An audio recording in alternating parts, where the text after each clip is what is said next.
এটি একটা চর। বর্ষার সময় এই নদীতে পানি ভর্তি থাকে।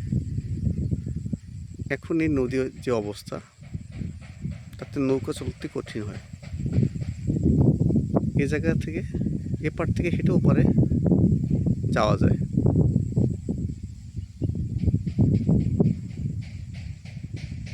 এটা চরের একটা ক্ষেত, ধান আবাদ করছে।